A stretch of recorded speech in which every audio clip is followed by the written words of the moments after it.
Est-ce qu'on pourrait peut-être revenir un peu justement sur cette notion de violence? Parce que vous avez travaillé aussi, Monique et Michel, sur la violence des riches. Une violence qui s'exerce parfois de façon très symbolique et tellement pernicieuse que celui qui l'a subie se pense peut-être en lui-même en faute ou inférieur d'une certaine manière, enfin intériorise ça. Et là, on voit de plus en plus cette violence devenir très physique aussi, très, très visible. Est-ce que c'est le signe de quelque chose qui bouge quand même? Ouais, mais qui bouge dans le mauvais sens. Ben, à la fois dans les deux, dans le mauvais sens, dans la mesure où on l'a subi, cette violence policière, législative et policière, mais signe d'une peur accrue. Le seul problème, c'est que c'est eux qui ont, pour l'instant, le monopole de la violence, disons. Voilà. Non, c'est une mauvaise nouvelle, cette violence policière qu'on a vécue, comme sûrement beaucoup d'entre vous qui avez suivi ou participé à certaines manifestations. C'est une violence policière absolument inédite, parce que, je sais pas, moi j'ai eu dans la main une LBD 40, quand ça vous arrive dans l'œil, là de toute façon, déjà que perdre un œil c'est horrible, mais moi je me disais, mais c'est pas possible, ça va traverser la tête, parce que il visait très près. Et puis les gaz lacrymogènes, c'était pas les gaz lacrymogènes des manifestations précédentes. C'est des gaz lacrymogènes, je ne sais pas ce qu'ils foutent dedans, mais on se retrouve, je ne sais pas, comme brûlés, mal, on était dans les toilettes, je ne sais pas, c'était une saloperie de violence qui fait que après on n'y est plus allé, parce qu'on s'est dit, non, nous il faut qu'on continue notre boulot, on n'a pas envie de crever comme ça. Sauf Michel, lui il restait sur les barricades, il se disait... Il voulait pas venir, il disait « Oh elle va pas me faire chier, parce que moi c'est le plus beau jour de ma vie, tout ce dont j'ai rêvé est là, tant pis, je reste. » Enfin voilà. Donc non, on va vers une dérive autoritaire.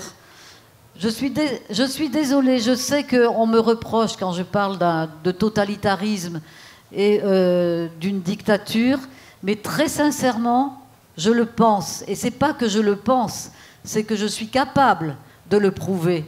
On n'est plus tellement dans un système de guerre avec le canon et la mitraillette, bien que, comme on vient de le dire, il y a des violences avec des armes de guerre contre le peuple, mais il n'y a pas que ça. C'est-à-dire qu'il y a toutes les armes de manipulation dont j'ai déjà parlé, avec l'instrumentalisation des neurosciences, de l'intelligence artificielle, la robotisation, qui va rendre inutile la partie la plus pauvre de l'humanité. Et comme il continue à spéculer et à accélérer le réchauffement climatique et pas du tout à le freiner, c'est bien que derrière, il y a un projet de classe, il y a un projet oligarchique.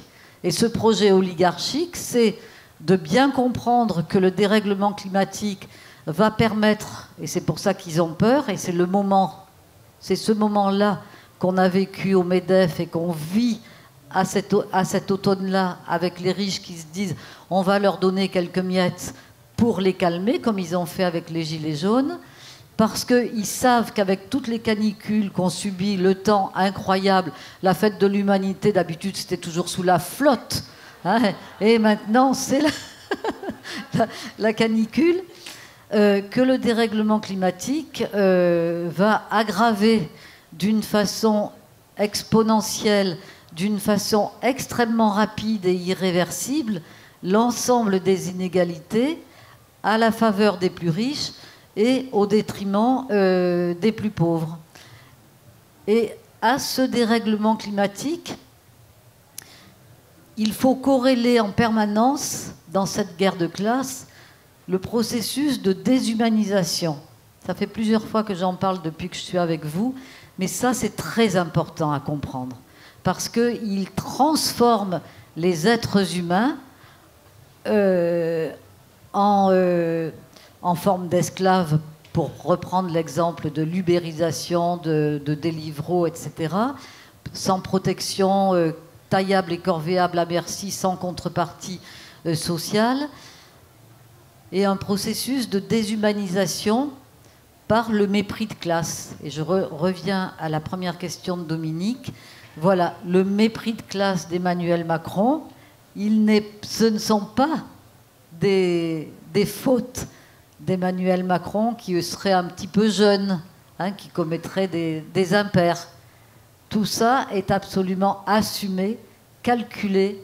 Il s'agit de dénigrer, mépriser et empêcher la contestation d'un système capitaliste qui aujourd'hui, pour rebondir, a besoin de nettoyer la planète d'une partie de l'humanité qui est absolument en trop, compte tenu des nouvelles technologies, de l'intelligence artificielle et de ce que j'ai dit. Et donc, c'est pour ça que je parle de dictature, que je parle de système totalitaire, parce que si on n'emploie pas les bons mots au bon moment, eh bien, nous nous en mordrons les doigts. Nous nous dirons, mais c'est pas possible. On n'avait pas compris que le destin de la planète, que le destin de l'humanité se jouait alors que nous étions vivants, alors que nous avions encore des enfants à mettre au monde, des petits-enfants à entretenir. Nous n'avons pas fait ce qu'il fallait faire. Eh bien, aujourd'hui, nous avons une responsabilité extrêmement importante vis-à-vis des générations futures. Et du coup, nous devons réfléchir aux modalités de l'organisation de la contestation sociale et politique. Si on est d'accord avec le diagnostic que je vous propose, vous comprenez bien qu'on ne peut pas continuer à aller tranquillement voter de temps en temps selon l'agenda néolibéral de l'État, qu'on ne peut pas continuer à faire des manifestations entre République et Action, qu'il faut absolument faire vivre les riches sur le pied de guerre, en allant systématiquement dans les beaux quartiers, en exerçant une vigilance oligarchique dans les entreprises, dans les communes, de partout où on est. On est les plus nombreux, ils sont très peu, c'est vrai qu'ils sont très forts, c'est vrai qu'ils ont les armes, mais notre nombre devrait suffire à renverser, tant qu'il est encore temps, avant qu'il ne soit trop tard, un capitalisme aux abois, des capitalistes qui doivent rendre leur titre de propriété.